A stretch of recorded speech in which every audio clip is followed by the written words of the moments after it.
Alors, bonjour à tous.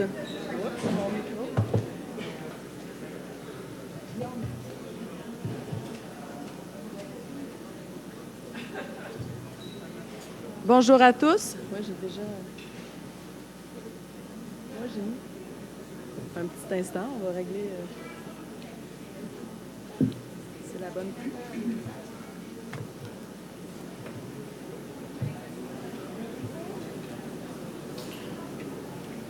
Bonjour à tous. Alors, bienvenue à la Maison du développement durable. Merci de vous être déplacés en aussi grand nombre. Et puis, j'en profite aussi pour saluer les personnes qui regarderont ce débat via la web diffusion. C'est une première à la Maison du développement durable. Vous êtes des cobayes. On vous remercie de bien vouloir vous prêter au jeu. Donc, je me présente, Evelyne Ferland. Je suis la directrice communication et programmation de la Maison du développement durable. Pour ceux qui ne le savent pas, la Maison se veut un lieu de rencontre, d'échange et d'innovation sur le développement durable. La programmation, c'est une des façons qui nous permet de remplir notre vocation. Donc, je remercie la coalition Objectif 22 d'avoir co-organisé cet événement très populaire. Et je remercie aussi nos invités de s'être déplacés. Avant de leur céder la parole, je vous rappelle que vous recevrez un courriel de notre part suite à l'événement. C'est en fait un sondage de satisfaction. C'est 3 petites questions qu'on vous invite à répondre rapidement. Si vous avez apprécié l'événement, quel genre d'événement vous aimeriez voir à la maison et aussi comment vous êtes venu à la maison, puisque la programmation 2014 est carboneutre, donc on veut calculer les émissions de gaz à effet de serre de nos participants. Pour les personnes qui sont en web diffusion, utilisez la case de commentaires pour nous laisser des commentaires sur comment a été la web diffusion. Comme c'est une première, on cherche évidemment à offrir le meilleur service possible. Donc, sans plus tarder, je laisse la parole à notre animateur, M. Gérald Filion, pour animer ce grand débat. Merci à tous.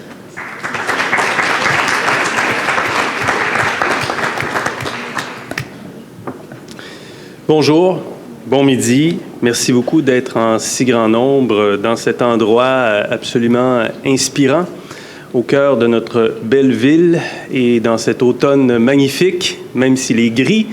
Merci beaucoup de vous être déplacés et d'être venus entendre 4 personnes de qualité qui ont réfléchi, qui ont pensé, qui ont des arguments, qui ont des idées, qui ont des points de vue. Moi, j'ai accepté d'animer cette réflexion aujourd'hui, cette discussion aujourd'hui, parce qu'il y a une question avec un point d'interrogation et parce qu'il y a différents points de vue qui seront entendus.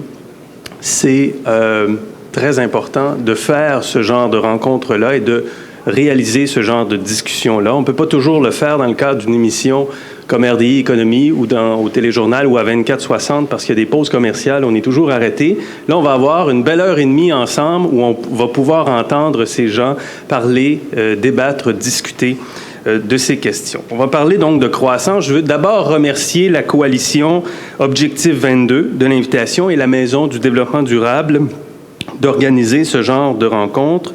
Je vous signale également que 2 de ces invités seront à RDI Économie, pas ce soir malheureusement en raison de contraintes d'actualité, mais au cours des prochains jours, d'ici la fin du mois, on va tenter de transposer en quelques minutes les différents arguments qui seront entendus aujourd'hui.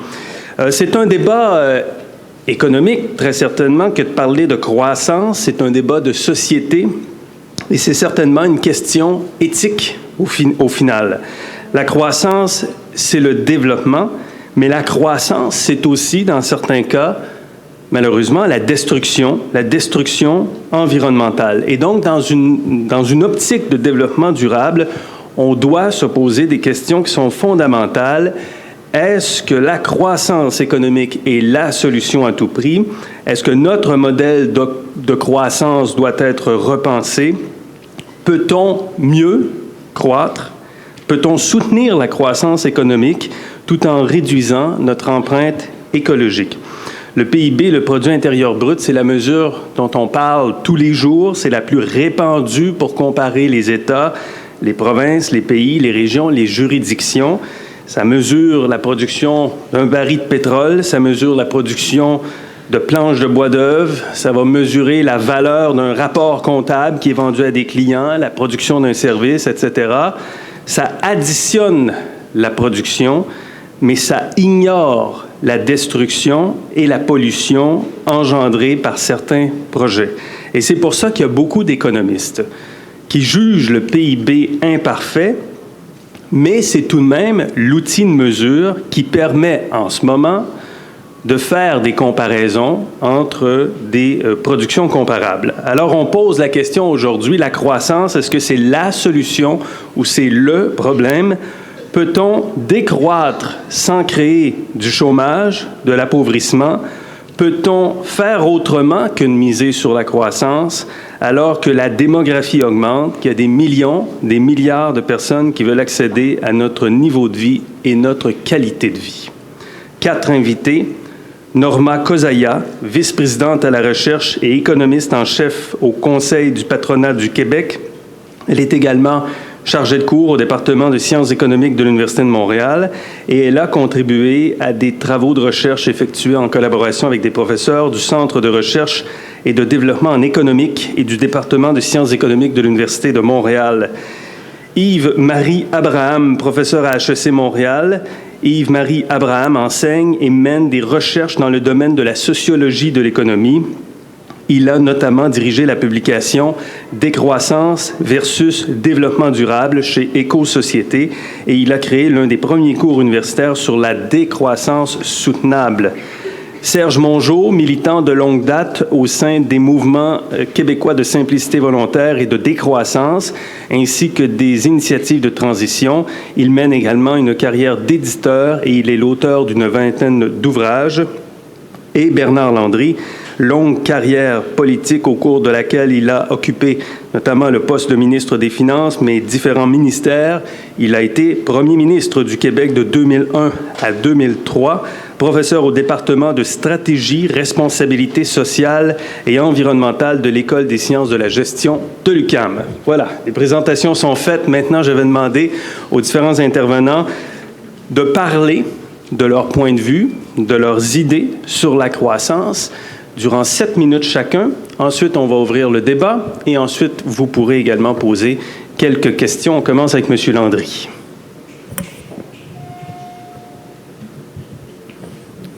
Bon après-midi à vous tous et toutes. Je suis content d'être ici et je fais une petite parenthèse initiale que notre animateur m'a entendu faire souvent, mais là, je le fais publiquement. Je crois que cet homme est le meilleur économiste du Québec qui n'est pas économiste. Il fait un travail formidable. La moitié est vraie. Je ne suis pas économiste. Moi, j'insiste sur l'autre partie. Alors, je suis content d'être avec vous pour cette raison et à cause de vous aussi. Il m'arrive chaque semaine de rencontrer un groupe un peu plus imposant que le vôtre en nombre, c'est-à-dire 220 personnes qui sont mes étudiants et étudiantes à l'Université du Québec à Montréal. Et je fais ce métier passionnant de communiquer aux jeunes largement ce que la société m'a donné dans le parcours auquel M. Fillon fait allusion. Et c'est sur ce parcours que je vais baser mon exposé surtout. Je pourrais vous parler de théorie.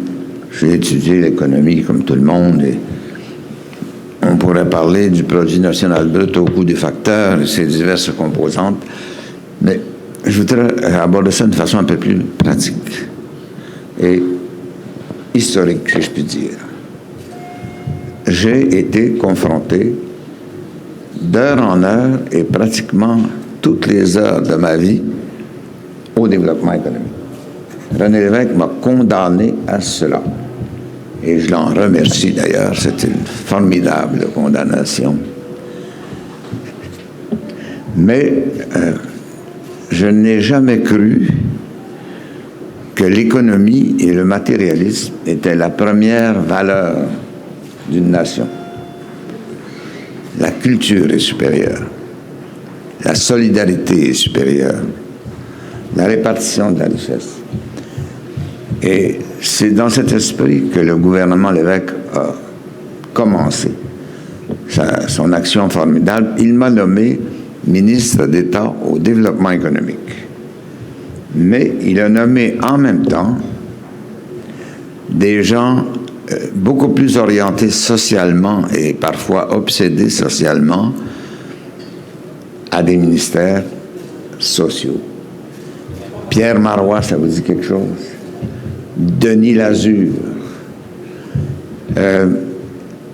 Et le fondateur du ministère de l'Environnement, le premier ministère de l'Environnement au Québec, nommé par René Lévesque, Marcel Léger. Et son sous-ministre, d'ailleurs, est devenu par la suite célèbre, mais des fois critiqué dans les milieux environnementaux, c'était André Caillé, qui fut aussi le président d'Hydro-Québec.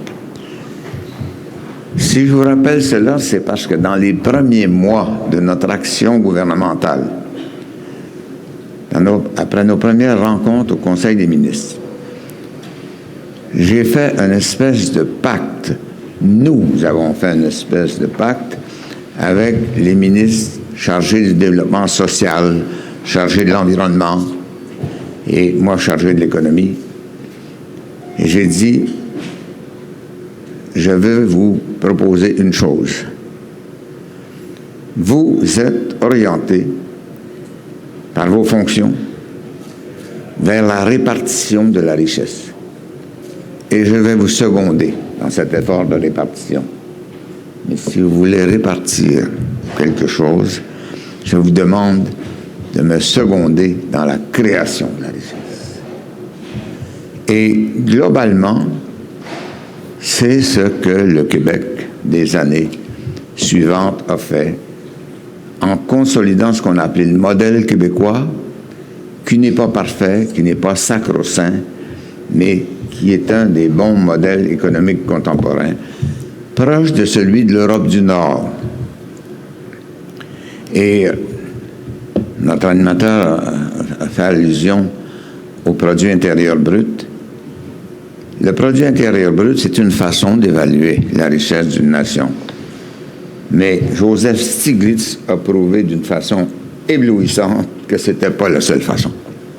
Il a proposé une autre formule. D'ailleurs, il l'a fait par mandat du gouvernement français. Et il a publié un rapport qui dit PNB, oui, mais on peut avoir un pays avec un PNB très élevé puis un niveau d'injustice insupportable. On peut avoir 2 % de la population qui concentre 90 % de la richesse. Alors, ce n'est pas PNB qu'il faut regarder. C'est une série d'autres facteurs.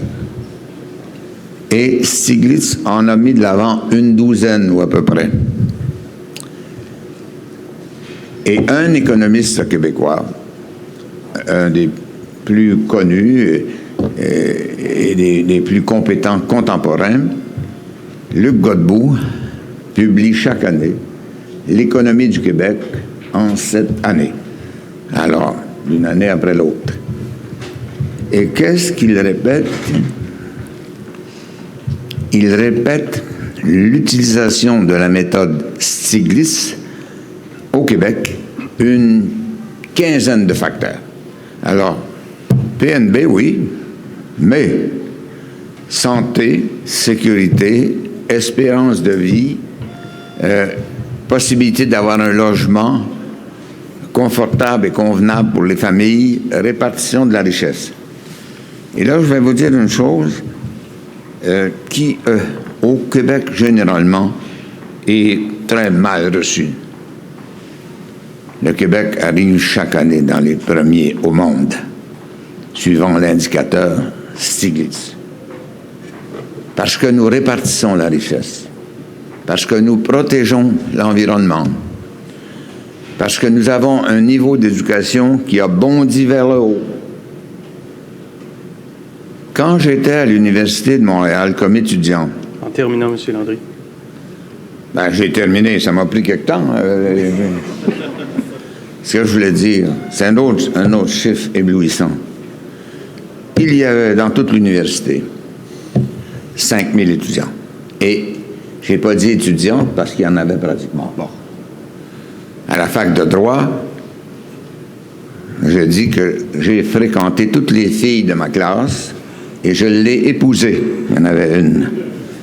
Mais aujourd'hui, regardez c'est quoi les facultés. Les femmes sont en majorité presque partout, même à Polytechnique, où j'enseigne. Donc, il y avait 5000 étudiants et étudiantes dans toute l'université.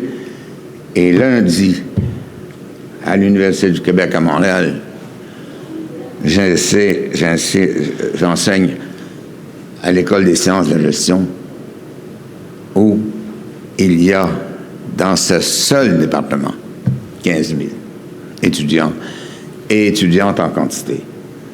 Alors, on a fait un progrès quand même fabuleux. Je ne vais pas exagérer et prétendre que le Québec est le paradis, mais regardez tous les facteurs de modernité, d'évaluation d'un pays avancé, et vous allez voir que c'est beaucoup mieux que ce que nous pensons de nous-mêmes. Merci, M. Landry. Nous allons passer maintenant à Yves-Marie Abraham. Merci, bonjour. Pas facile de parler après M. Landry, on se sent pas tout à fait légitime. Je vais quand même essayer de prendre ma place. Rappelez peut-être d'abord qu'est-ce que la croissance. M. Fillon l'a fait, c'est l'augmentation de biens et de services ayant une valeur monétaire produite par une population donnée. En d'autres termes, donc c'est l'augmentation de la production de marchandises dans le temps. Cette production, elle est mesurée par le fameux PIB qui est effectivement très critiqué aujourd'hui. Deuxième chose à faire, là c'est réflexe académique, questionner peut-être la question. Est-ce que la question, la croissance solution au problème, est-ce qu'elle est pertinente encore aujourd'hui? Cette question, elle présuppose que la croissance reste possible. Or, est-ce que c'est le cas en Occident? C'est pas sûr du tout. De plus en plus d'économistes commencent à en douter. On parle de stagnation séculaire. Larry Summers, qui a lancé ça l'an dernier, c'est vrai que c'est une expression qui avait déjà été utilisée à la fin des années 30, mais il semble qu'il y ait quand même de sérieuses inquiétudes sur notre capacité tout simplement à pouvoir relancer cette croissance. Donc peut-être que la question ne se pose d'ores et déjà plus. Par ailleurs, ceux qui pourraient éventuellement contribuer à relancer la croissance, c'est-à-dire fondamentalement les détenteurs de capitaux, ceux qui contrôlent les capitaux aujourd'hui, est-ce qu'ils y ont intérêt?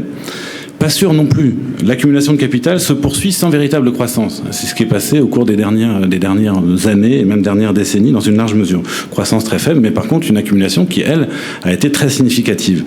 Pourquoi s'embêter finalement à produire des marchandises si ça n'est plus nécessaire pour accumuler du capital? Ça, c'est la position d'Éric Pinault, mon collègue à l'UQAM, qui se pose la question. Finalement, est-ce que les capitalistes ont intérêt à la croissance aujourd'hui? Peut-être pas si sûr que ça. Bon. Mais même si vous voulez la relancer, la croissance, est-ce qu'il le pourrait? C'est vraiment la question de l'heure. Alors maintenant, est-ce qu'il faut tout mettre en œuvre pour aller la chercher, cette croissance? Est-ce qu'il faut y aller avec les dents, comme disait le très distingué président Sarkozy? Alors, il faut reconnaître, il faut être un peu sérieux, nos sociétés telles qu'elles sont bâties actuellement, et je répète, telles qu'elles sont bâties actuellement, nos sociétés présupposent la croissance. Elles ont absolument besoin de croissance, ça c'est vrai. Sans croissance, le chômage et son cortège de misère ne peuvent qu'augmenter, les caisses de l'État ne peuvent que se vider, etc. Donc, nos sociétés en ont besoin. La question est de savoir s'il faut garder cette société, évidemment. Alors, pourquoi quand même s'opposer à la croissance? Pour essentiellement 3 raisons classiques que maintenant... Ceux qui me connaissent l'ont souvent entendu. D'abord, la première, c'est que, comme l'a rappelé M. Fillon, c'est que cette croissance, elle est destructrice sur le plan écologique. Les indices d'un dépassement des limites écologiques de notre planète s'accumulent chaque jour. Si vous êtes un peu attentif, c'est carrément effrayant. Le risque, il est connu aussi, c'est l'effondrement tout simplement de notre civilisation par manque de ressources. Alors soit c'est parce qu'on n'aura plus rien à manger, soit par excès de déchets, soit parce qu'on va trop salir finalement. Bon, la question de savoir si ça va être l'un ou l'autre qui va prédominer. Mais fondamentalement, c'est bien ça qui est au bout de cette logique croissanciste. On pourrait rajouter que c'est pas seulement l'écologie qui est en cause, ou alors il faudrait intégrer à l'écologie aussi le fait que les humains ont besoin de vivre dans des sociétés. L'animal humain a besoin d'une société, et que cette croissance, elle est dans une large mesure aussi destructrice de nos sociétés. Durkheim parlait en son temps d'anomie, associée à cette logique croissanciste. Bon. Ça, c'est le premier argument écologique, au sens large. Deuxième argument, cette croissance, il me semble qu'elle est fondamentalement injuste. Elle tend à favoriser une minorité d'entre nous, laquelle? Celle qui a le contrôle des moyens de production, fondamentalement. Donc on a une injustice qui est intragénérationnelle. Je me permettrai de citer la première page du rapport du PNUD, le Programme des Nations Unies pour le développement, rapport 2014, qui commence ainsi. L'humanité demeure profondément divisée. Par ailleurs, les tendances récentes ne sont pas très encourageantes. Au cours des 20 dernières années, les inégalités de revenus entre les pays et au sein des pays ont en moyenne augmenté. De ce fait, une grande majorité de la population mondiale vit dans des sociétés qui sont plus inégalitaires aujourd'hui qu'il y a 20 ans. Dans certaines parties du monde, les écarts de revenus se sont creusés de façon considérable, et avec eux, le fossé entre la qualité de vie des riches et celle des pauvres, malgré l'immense richesse créée par des performances de croissance impressionnantes. En effet, les hausses d'inégalités de revenus les plus prononcées se sont produites dans les pays en développement qui ont particulièrement bien réussi à assurer une croissance vigoureuse et de ce fait à atteindre des catégories de revenus supérieures. Dans ces pays, le progrès économique n'a pas atténué les disparités, mais les a plutôt aggravées. Le monde est plus inégalitaire aujourd'hui qu'il ne l'a jamais été depuis la Seconde Guerre mondiale, c'est-à-dire depuis le début des grandes politiques d'aide au développement. Bon. Donc, croissance injuste sur le plan intragénérationnel. Croissance injuste, bien sûr, sur le plan intergénérationnel, puisque tout ce qu'on est en train de détruire aujourd'hui, ce sont des choses qui ne seront plus accessibles aux générations futures. Et puis aussi, croissance injuste vis-à-vis des autres espèces. Au nom de quoi l'espèce humaine pourrait-elle détruire toutes les autres espèces ? C'est évidemment stupide pour son propre intérêt, mais c'est moralement aussi, il me semble, injustifiable. Donc, croissance injuste. Troisième argument, qui est moins souvent évoqué, notamment par les partisans du développement durable, qui, eux, continuent à soutenir le projet d'une croissance continue. La croissance, elle est fondamentalement aliénante. Autrement dit, elle nous empêche d'être maîtres de nous-mêmes, d'être nous-mêmes, finalement, en quelque sorte. Cette course à la production de marchandises, elle est en effet extrêmement contraignante. Elle est très, très contraignante pour tout le monde, pour les plus pauvres, mais aussi pour les riches, finalement. Hein. Nous sommes forcés d'y contribuer, sous peine de rester sur le bord de la route, d'être exclus. D'où l'angoisse, le désespoir de ceux qui sont sans emploi. D'où la peur, le stress, l'anxiété qu'éprouvent ceux qui ont la chance d'avoir une job et qui craignent de la perdre. D'où le surinvestissement dans le travail pour garder sa place ou essayer d'en gagner quelques-unes. D'où la surconsommation de toutes sortes de substances, légales ou illégales, pour tenir le coup. D'où aussi les épidémies d'épuisement professionnel et de dépression qui frappent un grand nombre d'entre nous. Cette course, donc, elle n'est pas seulement épuisante, elle est aussi profondément insensée. Et un des auteurs qui le dit bien en une phrase, c'est Bukowski. Je cite, « Comment diable un être humain peut-il se réjouir de se faire réveiller à 6 heures du matin par une alarme, sauter du lit, s'habiller, se forcer à avaler quelque chose, chier, pisser, se brosser les dents et les cheveux, puis affronter les embouteillages pour aller faire gagner un paquet de fric à quelqu'un qui s'attend en plus à ce qu'on lui en soit reconnaissant. » Bon, c'est ça, le côté aliénant de la croissance.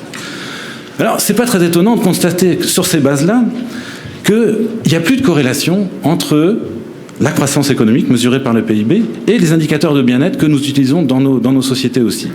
Que ces indicateurs soient des indicateurs subjectifs, le sentiment de bonheur, sentiment de bien-être qu'on ressent, ou qu'il s'agisse d'indicateurs objectifs, par exemple le niveau d'éducation, par exemple même cet indicateur dont nous sommes particulièrement fiers en Occident, l'espérance de vie. Hein.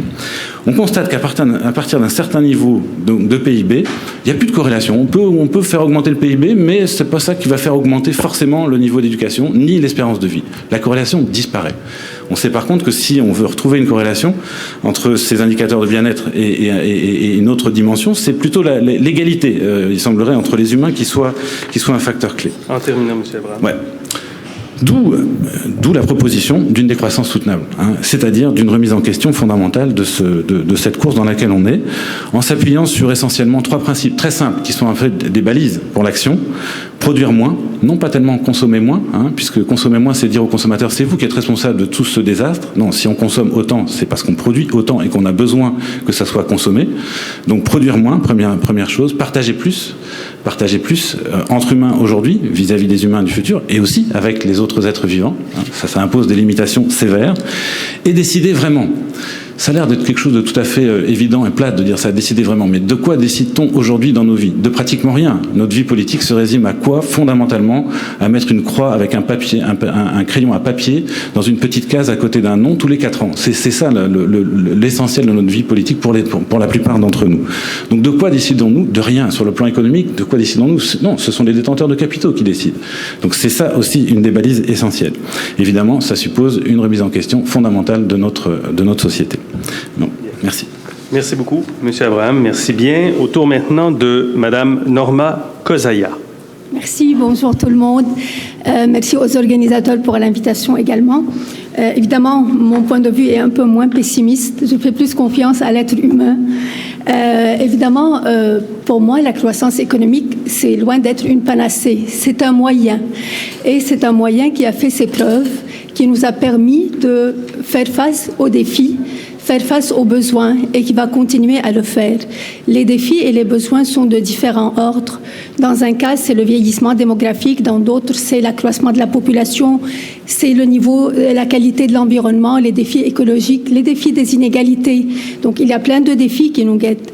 Mais la croissance, pour nous, est un moyen pour faire face à ces défis. Pour rappeler la notion de croissance par rapport au produit intérieur brut, le PIB par habitant, bien sûr, pour augmenter le PIB ou le PIB par habitant, ça prend plus de travail, donc plus d'emplois, plus de capital physique, machines, équipements et surtout, plus de productivité dans la façon de faire, donc dans la combinaison en termes des économistes des facteurs de production par l'innovation, par l'adoption de meilleures façons de faire au niveau organisationnel, au niveau technologique. Et c'est ce qui nous permet d'améliorer notre niveau de vie et notre qualité de vie. Bien sûr que ce n'est pas un indicateur parfait. Dans les cours d'économie 101, c'est la première chose qu'on apprend. C'est loin d'être un indicateur parfait. Ça ne tient pas compte de l'environnement, de la santé, de l'espérance de vie. Sauf que, heureusement, les gens se sont attaqués à ces imperfections et ont développé d'autres indicateurs. Il a été un peu question l'indice de la satisfaction par rapport à la vie, qui est un indice subjectif. Donc, ce n'est pas les économistes ou les politiciens qui en décident, c'est des sondages auprès des individus. D'autres indicateurs, comme l'indice Mieux vivre, développé par l'OCDE plus récemment, et dont, avec cet indice, le Québec et le Canada se classent en tête de liste. Donc, il s'avère globalement qu'il y a une très forte corrélation, donc une très forte relation entre le niveau de la prospérité et l'indice de satisfaction au niveau de la vie, donc le bien-être subjectif. J'ai oublié de démarrer. Donc, est-ce que donc croissance économique et qualité de vie et bonheur, si vous voulez, et qualité de vie, c'est loin d'être en contradiction. Au contraire, ça va de pair. Bien sûr, il a été question de chômage, de revenus, de lutte à la pauvreté, d'accès à l'éducation, à de bons soins de santé. Toutes ces actions-là ont été possibles par la croissance économique dans les pays développés et c'est maintenant le cas dans des pays en voie de développement qu'on espère qu'ils vont rattraper également, atteindre un niveau de développement qui correspond aux pays qui sont plus développés actuellement. C'est aussi, je vous rappelle, dans le contexte québécois, la commission sur la fiscalité, la commission Godbout qui siège quelque part ici, qui regarde beaucoup l'état de nos finances publiques, notre capacité à financer des services publics et que, selon toute vraisemblance, on a besoin de plus d'argent pour nous, pour pas augmenter le fardeau fiscal des individus et des entreprises. La solution passe inévitablement par la croissance économique, par des façons de faire, que ce soit au niveau de la fiscalité ou à d'autres niveaux, qui font qu'on peut soutenir notre niveau de vie, on peut soutenir nos services publics pour être vraiment dans le concret de la chose. Donc la croissance qui engendre la capacité à innover, la capacité à mieux faire ce qu'on fait déjà, nous permet justement de faire face à ces défis. L'enjeu important qui a été discuté tantôt aussi, c'est la qualité de l'environnement, l'écologie. Certains vont dire on produit plus, donc on épuise les ressources, on détruit l'environnement. Or, la question est un peu plus complexe que ça, à mon sens. Il y a une partie qui est vraie, mais c'est pas la seule, c'est pas vrai à 100%, c'est un peu plus complexe que ça. Si on regarde la qualité de l'environnement et le niveau de vie, il s'avère qu'il y a une relation très positive. Donc, les pays qui sont plus prospères, qui sont plus riches, ont également une meilleure qualité de l'environnement. Donc, il y a eu des recherches au niveau des Nations Unies, au niveau de la Banque mondiale, à différents niveaux. C'est qu'effectivement, il y a un niveau d'industrialisation des activités qui polluent, des activités qui détériorent l'environnement. Mais quand on atteint un certain niveau de prospérité, on a tendance à adopter des pratiques qui sont beaucoup plus respectueuses de l'environnement, qui sont beaucoup moins polluantes. L'innovation nous permet de faire appel à des technologies qui sont beaucoup plus développées, qui sont beaucoup plus vertes, qu'on pense à l'énergie solaire, à l'énergie éolienne, c'est sûr que toutes ces sources d'énergie-là, on ne peut y avoir accès sans une technologie adéquate et sans une transition qui se fait, sans des essais, des erreurs. On passe par une période où effectivement on a peut-être fait mal les choses. La réglementation aussi s'adapte, les mentalités s'adaptent et on arrive, les gens sont plus conscients de l'importance de la qualité de l'environnement. Autant pour eux que pour leurs enfants, que même d'un point de vue économique et financier, ça peut être plus rentable finalement de ne pas gaspiller les ressources, d'être plus efficace dans les façons de faire. Et donc, si on regarde quelques exemples de données, excusez-moi, je suis économiste. Madame Kozaya. Oui, parfait. Donc, si on regarde la consommation d'énergie par personne aux États-Unis, au Japon, on voit que par personne, cette consommation a eu tendance à diminuer, justement parce qu'on utilise des technologies qui sont plus intéressantes, qui sont moins intensives.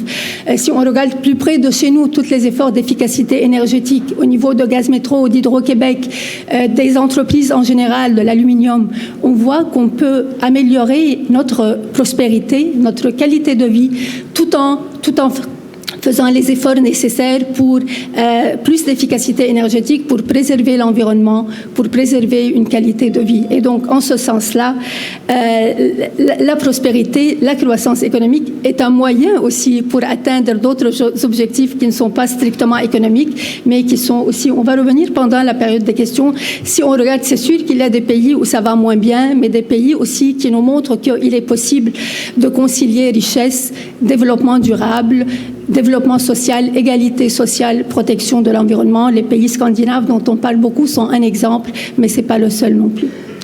Merci beaucoup, Madame Kozaya. Au tour maintenant de Serge Mongeau. Monsieur Serge Mongeau. Merci. Le fonctionnement de nos sociétés industrialisées repose sur une croissance économique constante, laquelle se réalise par une production qui augmente toujours et une consommation de même. Mais produire plus, ça demande plus d'énergie, plus de matières premières et ça produit plus de déchets. Or, nous vivons sur une terre qui est ronde, qui est limitée, et sur cette terre ronde limitée, on veut projeter une consommation illimitée, une production illimitée. Il y a quelque chose que, en tout cas, je ne comprends pas que beaucoup de gens continuent à penser qu'on peut augmenter encore la production. Hein? Si on une production à 3-4%, ça veut dire qu'au bout d'une quinzaine d'années, on a doublé ce qu'on produit actuellement. Et déjà, on produit beaucoup trop, d'abord pour nos besoins, ça c'est clair. Beaucoup de nos productions actuellement ne vont plus dans l'essentiel, mais vont dans le superflu, vont dans des choses qui nous embarrassent plus qu'autre chose. Tout ça, ça a des conséquences majeures, le fait qu'on dépasse finalement les capacités de la planète. On est en train d'épuiser un certain nombre de ressources et surtout, on produit des déchets en quantité telle que on dépasse les mécanismes de la Terre pour métaboliser ces déchets-là. Il y a un dénommé Johan Rockström du Stockholm Resilience Center en Suède qui a fait des études là-dessus, puis il a établi qu'il y avait 8 frontières planétaires qui étaient cruciales, qu'il ne faut pas franchir pour le maintien d'un environnement dans lequel l'humanité peut exister en sécurité.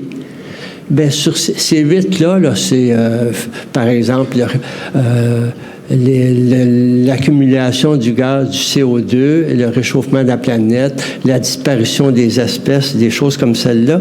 Mais sur 8, il y en a déjà 4 qui sont franchis. On nous a annoncé il y a une quinzaine de jours que l'acidification des océans atteignait des niveaux dangereux maintenant. Ça veut dire que la vie marine est menacée. Ça veut dire aussi que les océans ne sont plus en mesure d'absorber autant de carbone, alors que c'était un des puits de carbone les plus importants.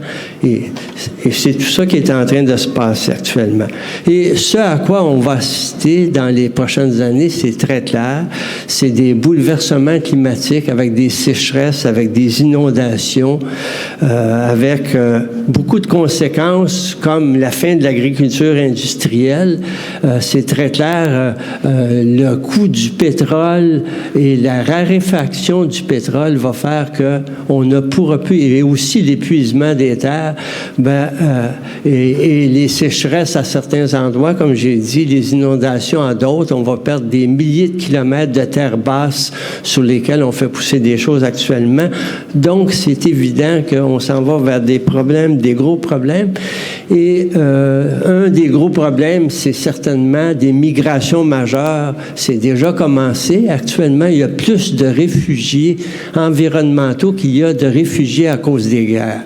Et on voit bien la pression qui se fait des gens du tiers-monde sur nos frontières. Et c'est une pression qui va se maintenir, qui va s'intensifier. Et c'est évident que la hauteur de nos clôtures n'empêchera pas, à un moment donné, les débordements et tout ça.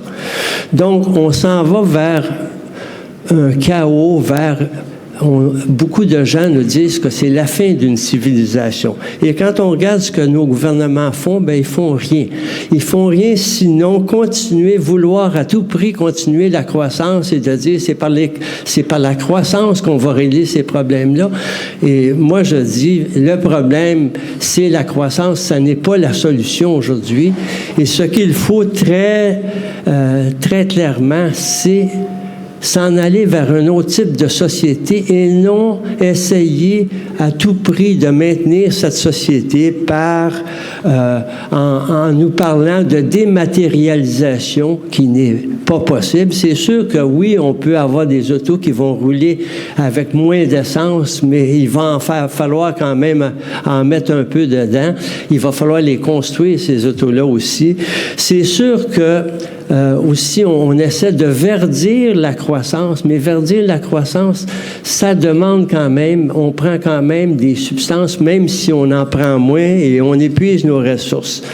C'est sûr aussi qu'on nous annonce des solutions miracles, mais comme par exemple trouver le moyen d'enfouir le pétrole, le carbone dans les profondeurs de l'océan.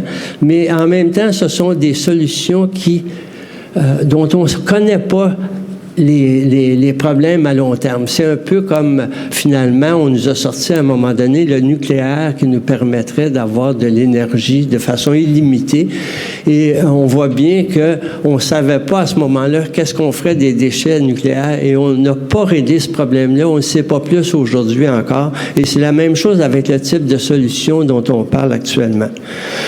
Quand les crises vont arriver avec les types de gouvernement qu'on a, c'est très clair qu'on va se tourner vers les solutions du marché. C'est avec le marché qu'on règle tout. Et la solution du marché, c'est quoi? Tout simplement, les substances qui vont être plus rares, vont être plus coûteuses.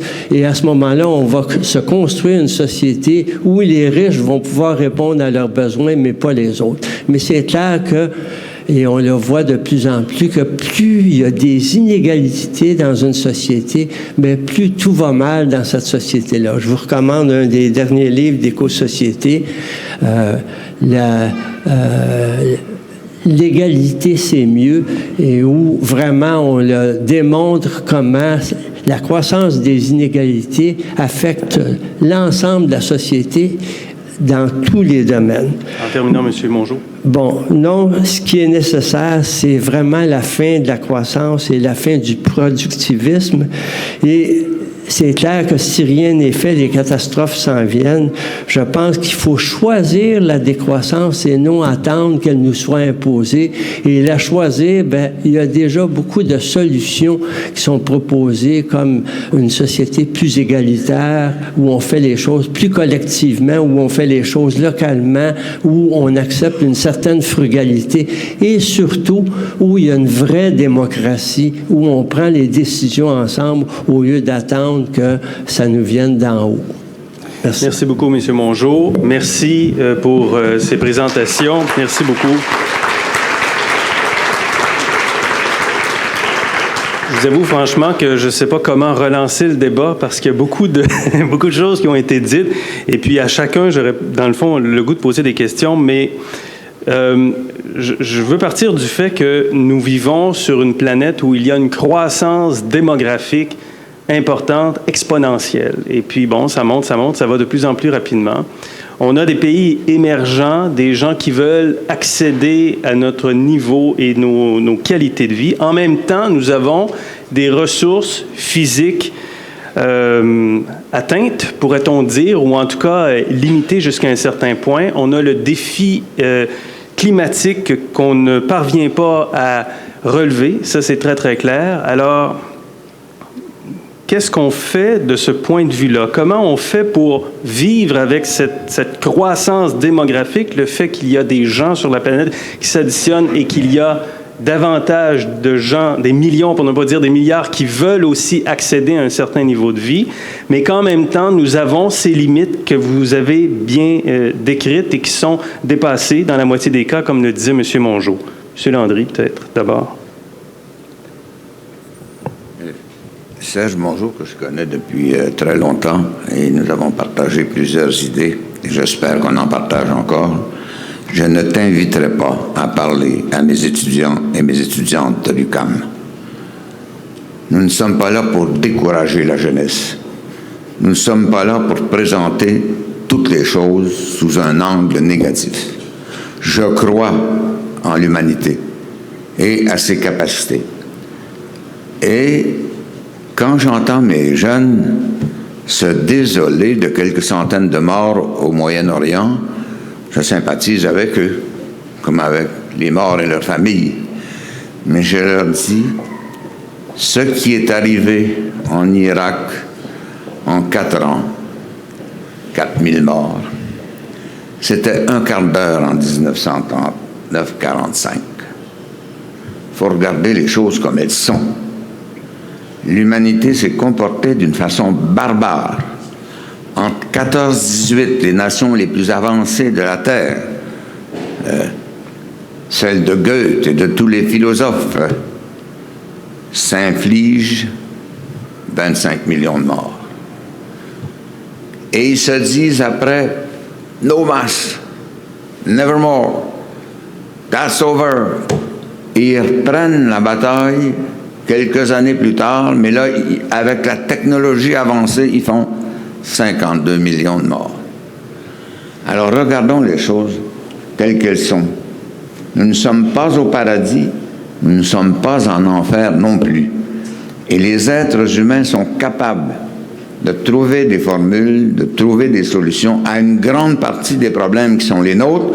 Et un de nos problèmes, c'était d'avoir des guerres mondiales régulièrement, et nous n'en avons plus. Ça ne veut pas dire qu'on n'en aura plus jamais. Mais c'est un progrès, oui ou non? M. Mongeau, peut-être vous voulez répondre? Oui, écoutez, quand vous dites que vous ne m'inviterez pas, ça, j'en doute pas. Mais moi, j'ai un message optimiste. Ce que je dis, c'est cessons d'être passifs et commençons à agir. Et c'est le message que je diffuse dans beaucoup de mes conférences et de mes écrits. Mon dernier livre s'appelle « S'indigner, oui, mais agir ». Et c'est important de comprendre que on a notre avenir entre nos mains, mais ne laissons pas nos dirigeants. On voit bien comment nos gouvernements sont passifs et comment ils veulent tout simplement continuer à maintenir une société absolument inégalitaire. Ça n'a pas de sens ce qui se passe aujourd'hui. Regardez quand on voit les patrons qui gagnent 400, 500 fois plus que leurs employés le moins payés. Et ça, c'est en augmentation, ça s'en va, ça s'aggrave de plus en plus. Ça n'a pas de sens. Est-ce que, dans le fond, ce que vous décrivez, c'est un problème qui est davantage lié à la redistribution de la richesse et aux inégalités de richesse, plus qu'à la croissance en soi? M. Abraham, peut-être là-dessus? Oui. M. Abraham? Oui. et M. Landry ensuite, et Mme Kozaiak va vouloir parler certainement. On s'attaque aux deux problèmes. Donc la critique de gauche classique est une critique qui porte sur la redistribution, c'est le marxisme traditionnel.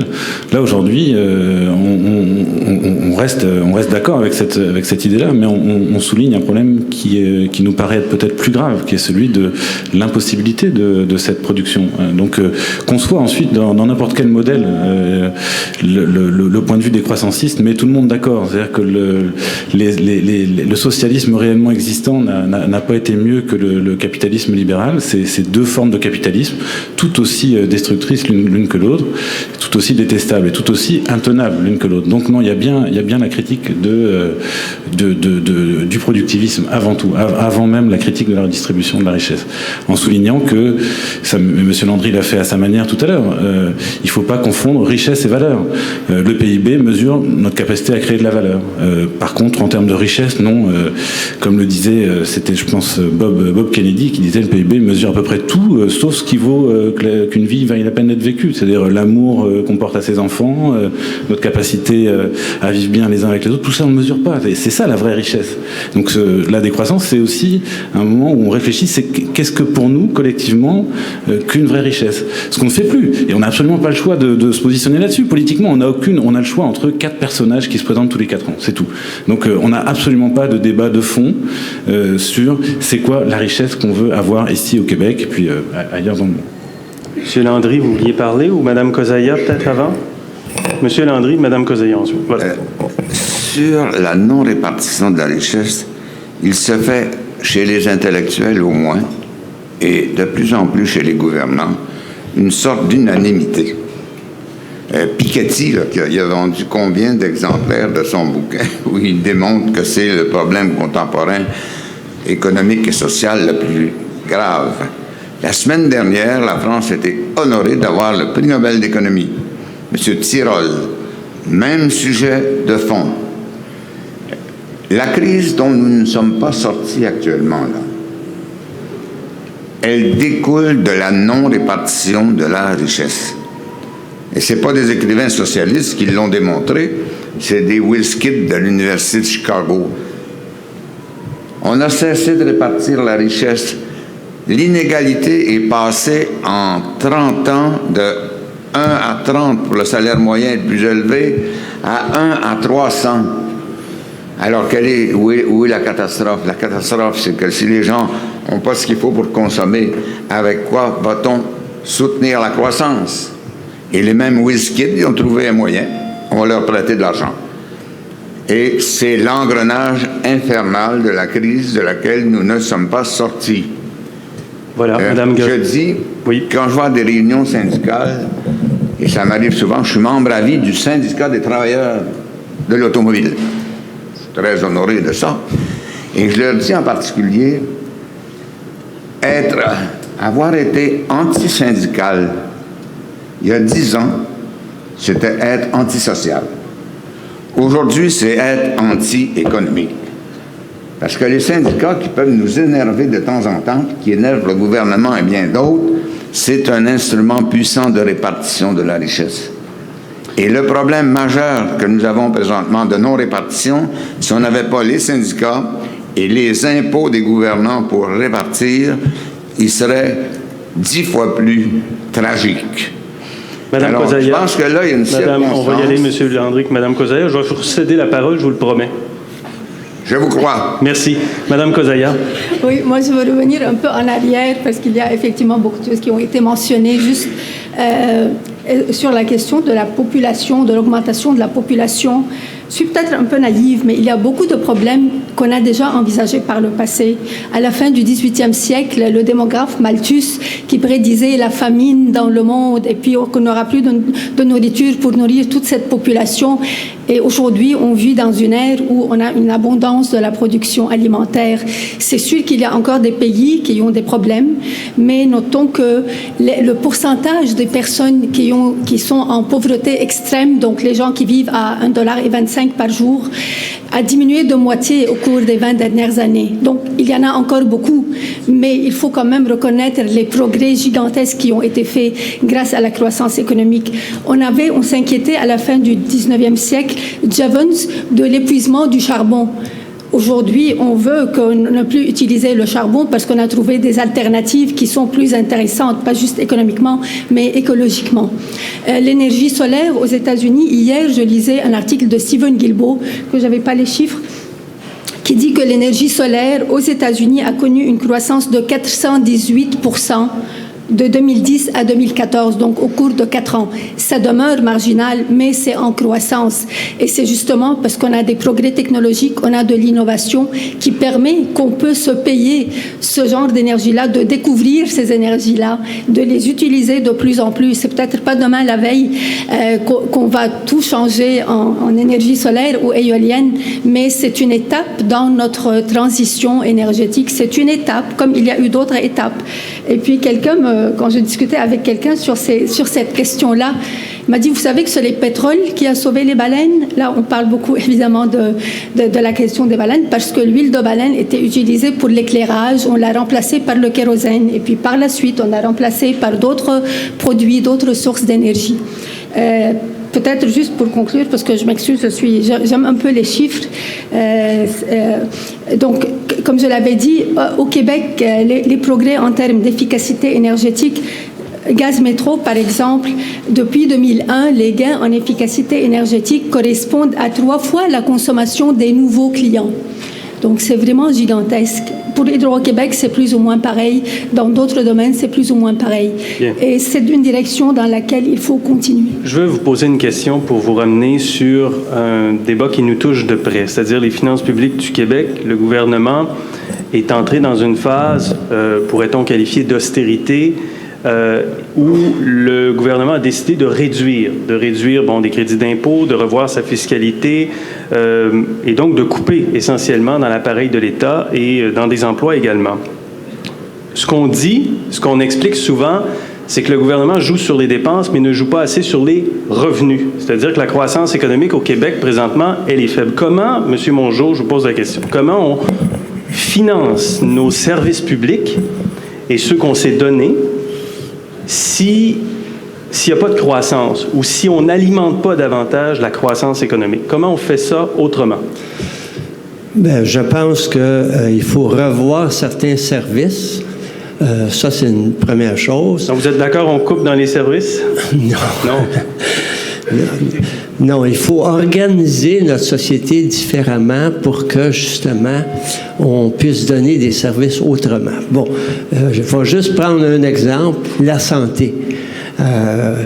Tel que notre système est organisé, c'est évident qu'on s'en va vers la catastrophe parce que le budget, la portion du budget prise par la santé est chaque année de plus en plus importante et il n'y a pas de modération et on technologise la santé de plus en plus. On a un système qui est mal foutu et qui répond pas vraiment aux besoins de santé de la population. On pourrait agir beaucoup mieux de ce côté-là à bien moindre coût à ce moment-là. Mais en même temps, moi, je trouve que c'est très clair qu'il faut qu'on aille chercher davantage d'argent là où l'argent est, dans les entreprises et chez les gens les plus riches. Je pense qu'il faut qu'on revienne avec des taux d'imposition qui soient plus élevés pour les salaires, pour les revenus les plus élevés. Ça, c'est le prochain étage, c'est la commission Godbout juste en haut. Mais c'est intéressant que vous le disiez ici. Je veux vous entendre là-dessus. Comment on finance, M. Abraham, peut-être aussi les services publics dans un contexte comme celui-là. Et je ramène ma croissance démographique, malgré le vieillissement de la population, la baisse de la population active, nous sommes en croissance démographique. Non, je crois que je peux pas dire tellement plus que Serge. Justement, le cas de la santé montre bien que c'est un gouffre. Donc, il n'y a pas de financement possible de ce truc-là. La seule façon de s'en sortir, c'est vraiment de repenser complètement la santé. Et là, Serge est bien meilleur que moi sur le sujet. Mais vous avez un des grands auteurs, inspirateurs de la décroissance, qui est Ivan Illich, qui a fait une critique radicale de la santé moderne, en montrant comment ce qui est en train d'arriver devait arriver. Il l'a dit dans les années 70, mais ce qu'on est en train de vivre, il l'annonçait que ça allait être un gouffre et que ça allait s'effondrer. Et que la seule manière de sortir de ça, c'était de permettre aux humains, notamment, de réapprendre à se soigner eux-mêmes.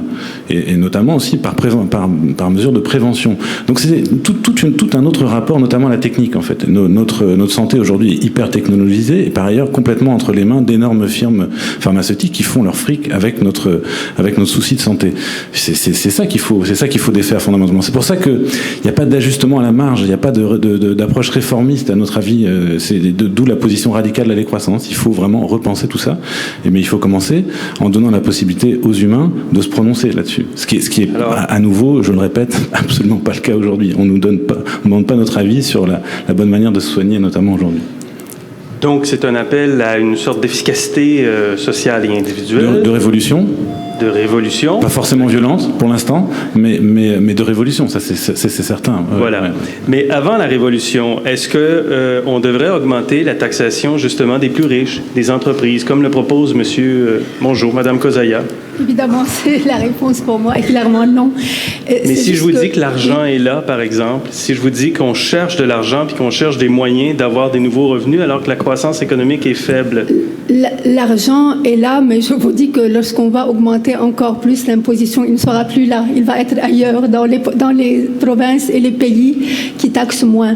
On a parlé beaucoup des pays scandinaves. Moi, c'est un modèle auquel on aime référer au Québec. Et dans ces pays-là, on sait que la fiscalité des entreprises est plus avantageuse que celle du Québec parce qu'ils ont compris que c'est les entreprises qui créent la richesse et la prospérité. Au niveau des particuliers, on a déjà atteint le seuil de 50%, le seuil psychologique de 50% qu'un individu paye avec la taxe santé. Excusez-moi, c'est pas 50, c'est 40,59. Vous avez raison. Le taux marginal, donc, à partir d'un revenu de 130 000 $. Dans d'autres pays, dans d'autres provinces, en Ontario, ils sont également proches de 50, mais c'est à partir de 250 000 $. Donc, notre notion de riche est complètement différente de celle d'autres provinces. On n'en a pas beaucoup de très riches, malheureusement, et c'est pas en les taxant plus qu'on va en avoir plus, ni en taxant plus les entreprises qu'on va pouvoir financer nos services publics. Là, il y a un exercice, justement, de révision. Effectivement, on est tout à fait d'accord avec cet exercice. Il y a peut-être trop de crédits d'impôt, ou il y en a qui n'atteignent pas leurs objectifs. Donc, il faut les réviser. Il ne faut pas juste accumuler. Il faut regarder, il faut analyser, mais il faut évaluer. Il ne faut pas non plus dire, bon, tous les crédits d'impôt sont mauvais. Mais n'allons pas il faut évaluer. Sur le territoire de la Commission. Restons sur notre débat sur la croissance économique. Monsieur Landry, qui doit décroître? Je vous pose la question parce que nous vivons dans une société riche. Nous avons ce privilège de vivre dans une société qui est riche. On a juste à regarder autour, là, on vit dans un monde riche. Est-ce que nous devons participer à l'effort planétaire, je poserai la question comme ça, avec notre défi écologique, par exemple, et le défi démographique? Est-ce que nous devons, en premier lieu, participer et aller vers des stratégies, justement, qui feraient que les pays les plus avancés, les plus riches, décroissent alors que les autres sont en croissance? Bon, d'abord, la thèse de la décroissance me paraît perverse et insoutenable.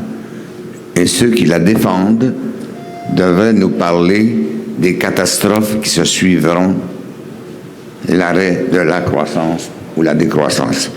J'ai quelques camarades à l'UQAM qui sont pour la décroissance et je leur dis à la prochaine réunion du syndicat, nous y allons tous les 5 pour préconiser la décroissance des salaires et de nos fonds de pension. C'est ça le réalisme, là. On peut provoquer la croissance, je vais vous donner quelques exemples simples, sans toucher à l'environnement, en augmentant la répartition de la richesse, en augmentant le niveau de bonheur. Le Québec est passé d'une économie primaire très difficile à vivre pour les travailleurs et les travailleuses en particulier, là. Être au fond de la mine à Rouyn-Noranda il y a 50 ans, là, c'était pas drôle. Mais nous n'en sommes plus là. Nous sommes passés aux technologies de l'information qui ne polluent pas, ne donnent pas le cancer du poumon, ni la dépression, ni le stress, et qui sont payantes. Exemple. Savez-vous combien gagne une jeune fille chez Ubisoft, à quelques kilomètres au nord d'ici? 90 000 $ par an. Son père, qui était dans le textile ou dans l'amiante, en gagnait 30 000. Est-ce qu'on n'est pas mieux de tabler sur une croissance qui n'attaque pas l'environnement, qui n'attaque pas les êtres humains, tout en ayant une répartition de la richesse acceptable? Cette jeune femme, elle est jeune, puis elle paye la moitié de son salaire en impôts. Et de ce point de vue-là, le Québec n'est pas le parangon de la vertu, mais nous sommes dans les premiers de la classe. Et attention, oui, il faut que chacun paye sa part et paye son dû. Cependant, comme on dit, trop d'impôts tue l'impôt.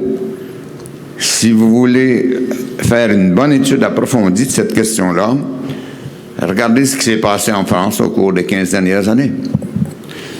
La France ne parvient plus à s'extirper de cette crise et de cette torpeur, largement parce qu'elle a découragé la croissance. OK, je cède la parole à M. Mongeau. Chez Ubisoft, là, justement, il y en a un grand nombre qui parlent avec l'accent du 16e arrondissement de Paris. Ma voisine, la France pour le Québec. Monsieur Mongeau. Ma voisine, moi, elle ne travaille pas chez Ubisoft, elle travaille chez McDo. C'est qui? Chez McDo. Oui. Ouais, puis elle ne gagne pas 30 000 $ par année. Puis il y a beaucoup plus de gens qui travaillent chez McDo dans notre société ou dans d'autres entreprises comme celle-là, où c'est le salaire minimum qu'on donne aux gens, un salaire qui ne leur permet pas d'arriver. Puis moi, je pense que vous confondez décroissance et récession. Hein? C'est très différent. La décroissance, c'est à ce moment-là, on va choisir de faire les choses différemment, alors que la récession, oui, c'est sûr que si on dit il faut, on change rien dans notre société, mais finalement, on continue plus la progression de 2 ou 3 % par année. Là, on tombe en récession. Là, il va y avoir du chômage, c'est sûr. Et c'est ça qu'il faut qu'on comprenne. Il s'agit vouloir continuer ce modèle-là, c'est dangereux. Et ça va nous amener des crises d'emploi, etc. Alors que choisir de faire les choses différemment, par exemple, passer à une agriculture biologique qui va nous permettre de continuer à produire pendant des années, bien, c'est sûr que ça va demander beaucoup plus de gens qui vont travailler sur la terre. On va en créer des emplois. Et c'est la même chose dans beaucoup d'autres domaines. Si on commence à réparer nos choses puis à faire des choses qu'on va faire qui durent, ça va prendre des réparateurs. On va en créer des emplois là-dedans. Mais si on continue dans le modèle actuel, c'est évident que là, il va arriver du chômage puis des difficultés de ce côté-là. Puis je me permets juste une petite correction de M. Filion. Vous avez dit que la croissance de la population est exponentielle. Non, elle n'est pas. Oui, il y a une croissance, mais c'est pas exponentiel et c'est prévu qu'en l'an 2050, il n'y aura plus de croissance de la population. On va être à 10 milliards. Oui, on va être à 10 milliards, mais on a déjà actuellement de quoi nourrir 10 milliards. Si on ne gaspillait pas la moitié de ce qui est produit actuellement, on pourrait nourrir plus de gens. Et si on passait à l'agriculture biologique, bien, c'est prouvé qu'on peut produire encore davantage que par l'agriculture industrielle. Est-ce que, M. Abraham, est-ce qu'il y a un projet de décroissance qui est possible d'expliquer, de porter politiquement? Prenez le micro. Ça va aider. Je reviens sur la question démographique que vous avez relancée plusieurs fois. On a peu de temps, donc je vais y aller avec un slogan. Dans la décroissance, on dit en général, il n'y a pas trop d'humains sur Terre, il y a trop de voitures. C'est-à-dire que le problème, c'est un mode de vie. Et vous l'avez souligné, ce mode de vie, il est insoutenable, il est intenable. Donc c'est à ça qu'il faut renoncer aujourd'hui. Il faut le faire de manière démocratique. comme le disait Serge, le grand risque, c'est que ça se fasse de manière autoritaire. Donc la décroissance, contrairement à ce que M. Landry et Mme Cozaya ont dit, n'est pas du tout un mouvement pessimiste. Au contraire, on a encore l'espoir, petit espoir, que les humains sont encore capables d'éviter l'écofascisme, en fait, parce que c'est ce vers quoi on va probablement. Bon, ça c'est la première chose. Maintenant, quel projet politique ? Il s'agit d'une innovation radicale. Alors, planifier l'innovation radicale, on ne sait pas faire. On va inventer en marchant. Donc, on va marcher. Il faut se donner des balises. Les balises, je les ai indiquées tout à l'heure. C'est sûr qu'il faut trouver des solutions qui toujours vont vers le moins de production. Des solutions qui vont toujours vers plus de partage. Alors, notamment, exiger des riches, qui partagent davantage avec les pauvres. Ça paraît l'essentiel. Et puis, et c'est la première, et ce serait la première mesure, à mon avis, c'est d'aller vers une véritable démocratie. Nous ne vivons pas dans des démocraties, nous vivons dans des espèces d'aristocratie qui ont dérivé vers de l'oligarchie, une aristocratie élective au sens strict. Et donc, comment faire en sorte que les humains puissent commencer à délibérer collectivement, librement, de manière égale sur le monde qu'ils veulent. C'est pas à nous de le dire. Là aussi, on a quelques exemples historiques qui font un peu peur. C'est-à-dire de plans prédéterminés qui étaient valables partout et pour tout le monde. On sait ce que ça a pu donner. Donc, il n'est pas question d'arriver avec un plan tout fait. Il y a des expérimentations, il y a des idées de transition. Alors ça peut permettre de répondre un peu à certaines objections qui ont été formulées. Oui, c'est sûr que si on n'a plus de croissance, on a dans notre modèle actuel de la récession, donc on a du chômage. Donc ça, c'est terrible, et M. Landry a raison, les syndicats vont pas aimer ça du tout. Par contre, si on arrive avec l'idée qu'on pourrait mettre en place quelque chose comme un revenu inconditionnel d'existence pour tout le monde, c'est-à-dire que tout le monde ait la garantie d'avoir de quoi bouffer, et d'avoir de quoi se loger, sans avoir besoin d'aller se vendre sa peau sur le marché, comme disait Marx. Il me semble qu'à ce moment-là, on va discuter sur d'autres bases, si on garantit ça, de manière transitoire, puisque évidemment, un revenu inconditionnel, il faudra le financer, mais on peut le financer probablement pendant un certain temps, jusqu'à ce que les humains développent ensuite les moyens de produire eux-mêmes en fonction de leurs besoins et en fonction des limites qu'ils auront fixées démocratiquement. Parfait. J'aimerais vous céder la parole. Si vous avez des questions, vous avez l'occasion donc d'aller au micro que Madame avait identifié il y a déjà un petit moment, je crois. Elle s'était placée à 4 banquettes de l'endroit. Je vous invite à poser d'excellentes questions après mes questions qui étaient très naïves. Vous savez, tout est ouvert dans chacune de mes questions et je suis désolé d'avoir parlé d'exponentiel. Je sais qu'on va passer de 7 à 10 milliards. C'est vrai qu'un petit 3 milliards, c'est pas grand-chose. Allez-y, madame. Oui. Est-ce que ça marche? Ça marche très bien. Bon. Oui. Je ne sais pas par où commencer parce que vous n'avez pas parlé, quand on parle de croissance, de built-in obsolescence. Je ne sais pas comment on dit en français.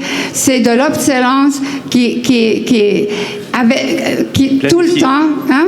De l'obsolescence planifiée? Oui. Obsolescence planifiée, c'est ça, on n'a pas parlé de ça. Le frigidaire de mes parents durait 50 ans. Maintenant, le frigidaire ne dure pas que 5 ans. Alors là, nous sommes en train de saccager l'environnement et la planète à cause de la croissance effrénée. Très bien, très bien. Je veux juste dire, il y a beaucoup de gens qui se présentent. Alors, juste un autre point. Chaque personne doit parler de façon très courte. Je pense qu'on a bien entendu. Juste un autre point, c'est la répartition de la richesse. Je suis contente que M. Landry a parlé de solidarité parce que du gouvernement de M. Couillard, on n'entend jamais le mot solidarité. Et Merci. Je vous invite à poser des questions. On n'est pas ici pour faire des discours. Oui, mais c'est ça. C'est une question. Parfait. L'obsolescence planifiée, Mme Cozaya, c'est vrai. Ça existe, ça. On achète des choses qui, avant... Moi, le frigo de ma mère a duré 35 ans, puis le mien est en train de mourir au bout de 7 ans. Pourquoi? Effectivement, comme j'ai dit, ce n'est pas parfait, sauf que ce qu'on regarde, c'est que il y a de plus en plus d'exigences au niveau de la réglementation pour la fin de la durée de vie d'un produit. Donc, c'est peut-être, vous voyez, le frigo dure moins longtemps. Peut-être qu'il coûte aussi moins cher qu'avant, donc c'est pour ça aussi qu'il dure moins longtemps. Et ce qu'on sait, c'est qu'il y a de plus en plus d'exigences au niveau de la réglementation pour la récupération des produits, qu'on pense aux produits électroniques ou à d'autres produits. Et c'est ça ce que j'appelle développement durable, donc qui se fait en même temps dans le respect de l'environnement et dans le respect. Est-ce que tout est parfait en ce moment? Non. Est-ce qu'on peut améliorer? Oui. Est-ce qu'on est en train d'améliorer? Oui, tout à fait. Est-ce que M. Mongeau là-dessus? Oui, il y a un film qui s'est produit sur ce phénomène-là, dans lequel on montrait qu'il y a une ampoule en Californie qui fonctionne depuis maintenant 100 ans. Dans ce temps-là, on faisait des ampoules durables et les compagnies se sont réunies et ils ont décidé, ils ont dit, mais ça n'a pas de sens, on fait des trop bonnes ampoules, les gens n'achètent plus. Parce que celles qu'on leur a vendues leur durent toute la vie. Et donc, ils ont commencé à progressivement réduire la durée volontairement. Et c'est ce qui se passe dans beaucoup, beaucoup de choses. Moi, je me demande toujours comment ça se fait que nos autos ne durent pas plus longtemps, alors qu'on est capable d'aller sur la Lune, puis on ne serait pas capable de faire une auto qui dure plus que 5 ans. Il y a quelque chose qui ne va pas là-dedans. C'est volontairement, parce que si on faisait des trop bonnes choses, bien, les gens n'en rachèteraient pas. Et c'est ça qui est typique de notre société de consommation, de notre société de surproduction. Il faut trouver de quoi, des moyens pour que les gens consomment toujours. Et donc, un des moyens, c'est justement de prévoir et de s'organiser volontairement pour que les choses ne durent pas longtemps. Excellent. Merci beaucoup. Merci d'avoir apporté ce point. Effectivement, on n'avait pas parlé. Monsieur? Monsieur Filion, je m'excuse, j'ai juste un court préambule avant ma question, mais il va y avoir une question spécifique, je vous garantis. L'exemple, je pense, qui est le plus probant sur le modèle de croissance qu'il y a par rapport au Québec puis partout dans le monde présentement, je trouve que c'est le transport. Principalement dans la région de Montréal, où la stratégie pour que tout le monde puisse se déplacer de façon efficace à Montréal, c'est ayons 2 à 3 voitures par famille pour être sûr que les enfants puissent aller à l'école aussi. Alors qu'on vit dans une certaine densité de population, on a un problème de collaboration en transport, parce que si tout le monde arrive avec sa voiture, c'est vraiment plus long de se déplacer, parce que les routes sont pleines de voitures, alors que si tout le monde s'était entendu pour dire « prenons tous le transport en commun », on aurait un problème collectif de régler. On se déplace ensemble, on va tout le monde au même endroit, ça va plus vite, il n'y a pas d'autres voitures dans le chemin. La stratégie continue d'être au Québec, élargissons les routes, bâtissons plus d'autoroutes, on parle de la 19 bientôt, puis on a de la difficulté à s'entendre sur le fait qu'on va mettre du transport en commun à Montréal. Moi, personnellement, je me déplace en vélo. Au printemps passé, il y a eu un accident, puis on a parlé de refaire le code de la route. On m'a toujours pas fait de code de la route pour moi qui est cycliste. J'ai toujours pas vraiment ma place sur les routes ici à Montréal. Je fais un choix de décroissance. Je choisis de ne pas avoir de vélo, de ne pas polluer en me déplaçant.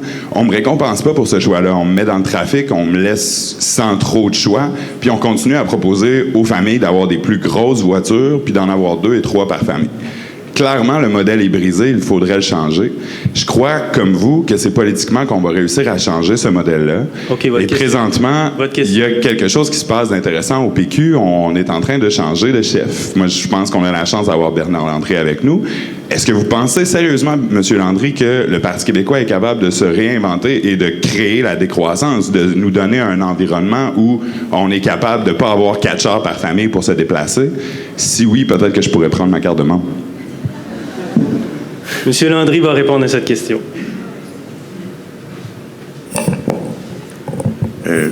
Je pense que la tradition du Parti québécois est d'être une espèce de coalition et d'avoir été un parti progressiste qui a profondément transformé le Québec pendant les années où il a été au pouvoir.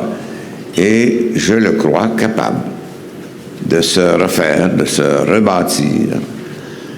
Mais tout ça, c'est une obligation citoyenne.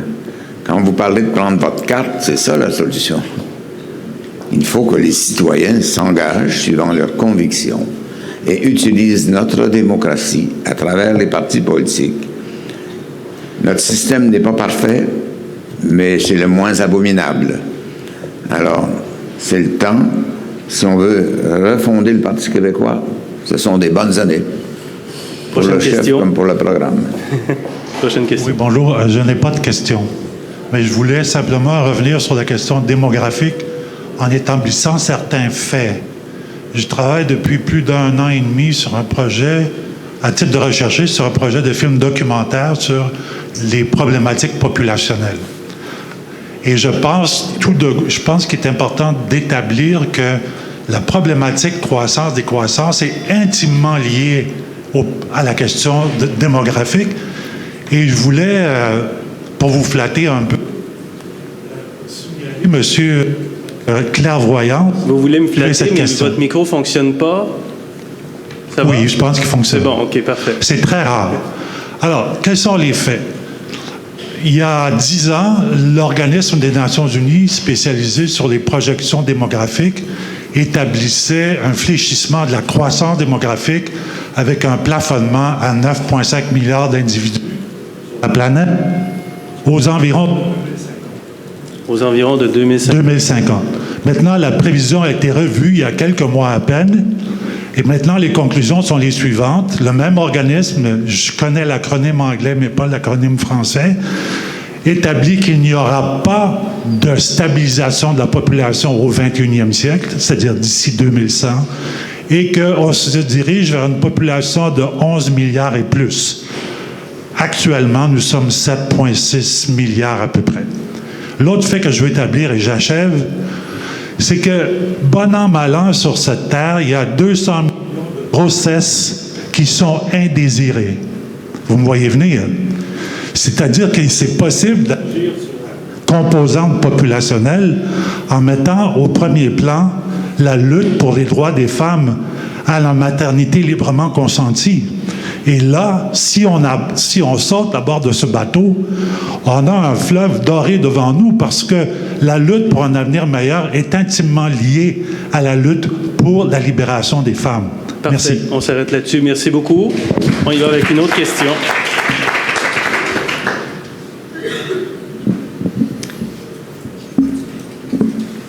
Ma question s'adresse à Mme Kozaya concernant ce que vous avez dit au début. Alors, vous avez dit que vous souhaitiez que les pays émergents, que les citoyens des pays émergents augmentent leur niveau de vie, leur qualité de vie au même titre que nous l'avons. Alors, mais moi, je vous dis non, on ne souhaite pas ça parce que ça va nous prendre 2, 3, 4 planètes, puis on les a pas jusqu'à date. Fait que j'aimerais avoir une explication sur cette réflexion-là. Et aussi, quand vous dites que les pays qui ont la plus forte croissance économique, que c'est avec la croissance économique qu'on peut trouver des solutions écologiques avec les nouvelles technologies puis tout ça, comment vous expliquez que les pays qui ont eu la plus forte croissance économique dans les dernières années, je fais référence à la Chine, à l'Inde, ce sont les pays les plus pollués, qui ont les plus gros problèmes d'environnement présentement? Oui, je ne sais pas si j'ai dit qu'ils ont la plus forte croissance économique, j'ai dit qu'ils sont les plus prospères, donc qui sont les plus riches. Donc, je réfère aux pays européens, aux pays d'Amérique du Nord.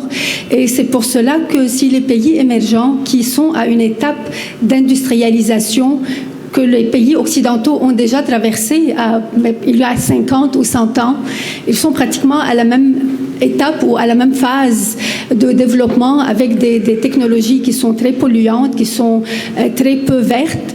Et donc, si ces pays-là, en s'enrichissant, en assurant des soins de santé adéquats, un niveau d'éducation adéquat, peuvent s'enrichir et atteindre notre niveau de vie, ils vont pouvoir éventuellement se préoccuper plus de l'environnement, adopter des politiques qui sont plus respectueuses de l'environnement, comme on le fait en Occident aujourd'hui, en Europe ou en Amérique du Nord.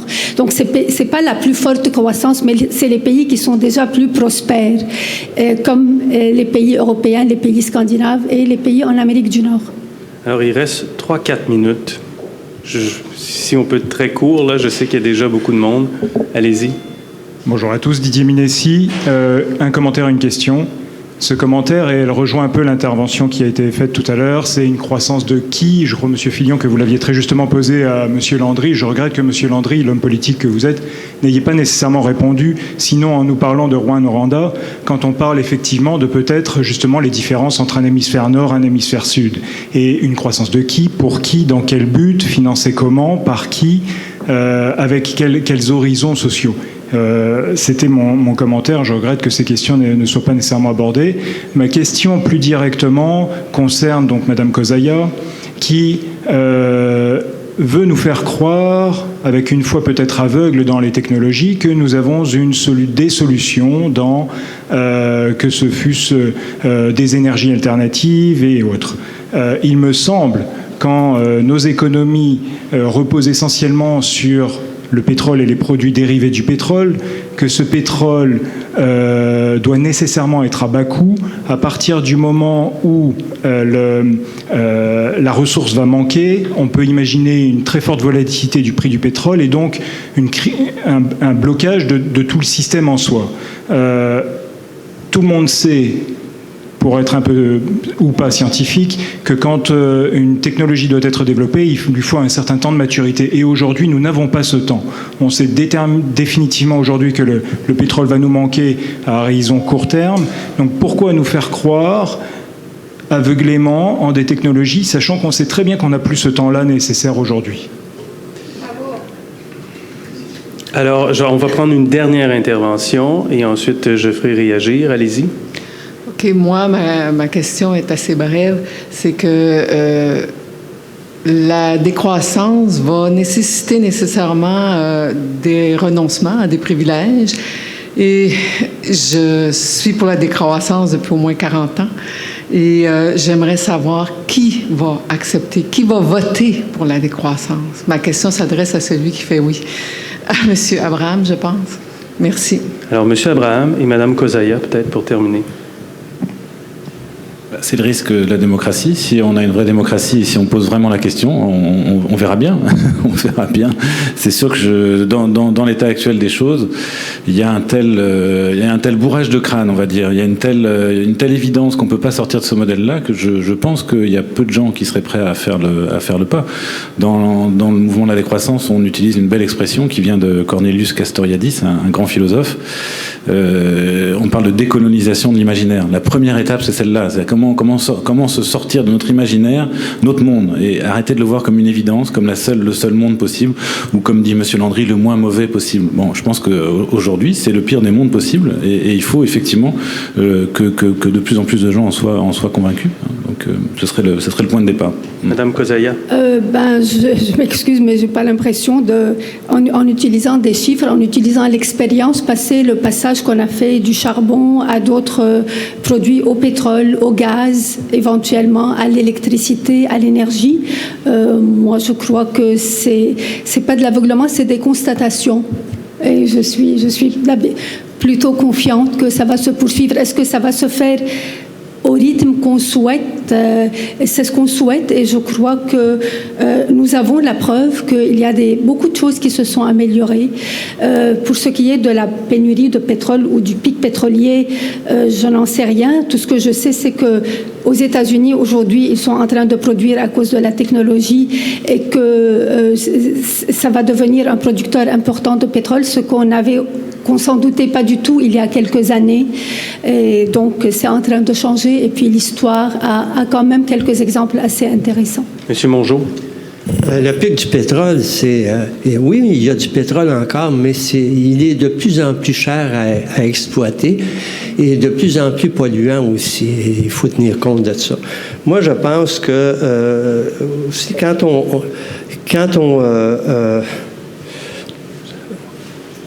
vous parlez aussi du charbon qu'on utilise moins. Le retour du charbon se fait actuellement et on prévoit utiliser de plus en plus de charbon, et ça se passe actuellement avec justement le coût du pétrole qui augmente. On revient au charbon parce que pour beaucoup de gens, à ce moment-là, c'est pas envisageable de trouver d'autres solutions que utiliser toujours davantage d'énergie. Et c'est ça qui est la base de la croissance actuellement, l'utilisation d'énergie. Et on n'a pas de source d'énergie qui peut remplacer le pétrole. Et à ce moment-là, c'est évident qu'on s'en va vers des problèmes importants. Monsieur Landry, pour terminer. Serge, tu sais que j'enseigne aussi en Chine, hein? Alors là, je t'invite, parce qu'ils ont besoin d'en entendre parler. Si jamais leur niveau de consommation d'énergie fossile continue à se perpétuer, ça va être la fin de la vie sur cette planète. Ils se vendent 1000 véhicules automobiles par jour à Beijing. Et on est mal placé pour leur faire la leçon, parce que nous sommes plus pollueurs par tête qu'ils ne le sont. Par ailleurs, je suis moins pessimiste sur le remplacement technologique de l'utilisation des hydrocarbures fossiles. Rien qu'aujourd'hui, par exemple, là, dans les journaux, et c'est presque chaque jour, il y a des nouvelles intéressantes. Il y a un autobus scolaire fabriqué au Québec qui a pris la route ce matin, électrique. Les Français qui font 80% de leur courant électrique avec le nucléaire viennent de faire un prodigieux bond en avant qu'ils nous promettent depuis longtemps, mais là, ils vont y arriver. Le nucléaire sans résidus et sans déchets. Recyclage par fusion de l'ensemble du carburant. Il y a de quoi être plus optimiste. Je vous ai parlé des Chinois, là. C'est le pays de Confucius. C'est pas des imbéciles. Hein. Ils veulent pas mourir asphyxiés. Et ils donnent 250 000 diplômes d'ingénieurs par année. Donc, de chercheurs. Alors, je veux pas qu'on voit la vie en rose, mais je veux pas tenir des propos qui vont décourager notre jeunesse et qui vont leur faire perdre confiance dans tout le destin humain. Bien, alors, merci. Il y a des solutions, je crois, et il faut les supporter. Monsieur Abraham, vous m'aviez dit que vous aviez un petit mot sur l'énergie? Je vous laisse la possibilité juste de dire le petit mot, puis on va mettre fin à notre... je pense que la science économique s'est développée en considérant effectivement que la planète était quelque chose offrait des ressources sans limite, et puis aujourd'hui va découvrir peu à peu que c'est pas le cas, notamment sur la question énergétique. Je suis surpris de voir que mes collègues économistes ont l'air de penser que les lois de l'économie l'emportent sur les lois de la physique. Les lois de la physique, c'est notamment celle de la thermodynamique. Bon, la thermodynamique, elle nous rappelle quoi? Elle nous rappelle qu'on est face notamment à un phénomène qui s'appelle l'entropie, qui nous dit que finalement une source d'énergie qu'on va utiliser va avoir comme effet que cette énergie ne va pas disparaître. Hein. Rien ne se perd, rien ne se crée, tout se transforme. Ça, c'est la première loi de la thermodynamique. Mais la deuxième loi, c'est celle de l'entropie, c'est la dispersion, la dissipation de l'énergie. C'est-à-dire que donc ce qu'on va utiliser ne sera plus utilisable dans un deuxième temps. On a avec le pétrole et le charbon, les énergies d'origine fossile, on a une source d'énergie extraordinaire parce que extrêmement concentrée et facilement stockable. Donc quelque chose d'inouï qui est au fondement de la révolution industrielle. Donc notre civilisation repose là-dessus. La fin de ces sources d'énergie, c'est la fin de notre civilisation, qu'on le veuille ou non. C'est-à-dire que la décroissance n'est pas une option. La décroissance, c'est notre horizon proche. La question est de savoir si on veut une décroissance forcée qui va se faire de manière catastrophique, dramatique, abominable, ou une décroissance qui peut-être pourrait être contrôlée et volontaire. Alors ce seront sur ces mots que nous allons terminer.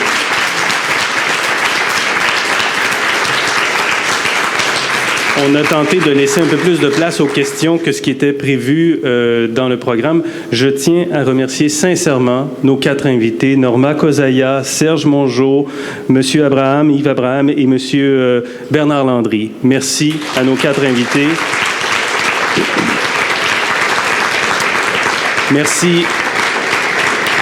Merci à la Maison du développement durable d'organiser et de permettre ce genre d'événement. Merci à vous d'avoir pris ce temps ce midi. Et on sera dans le même ordre d'idées ce soir à RDI Économie, 18h30. Sophie Brochu, PDG de Gaz Métro, viendra nous expliquer pourquoi elle s'oppose au projet de TransCanada jusqu'à Kakuna. Bonjour, bon après-midi.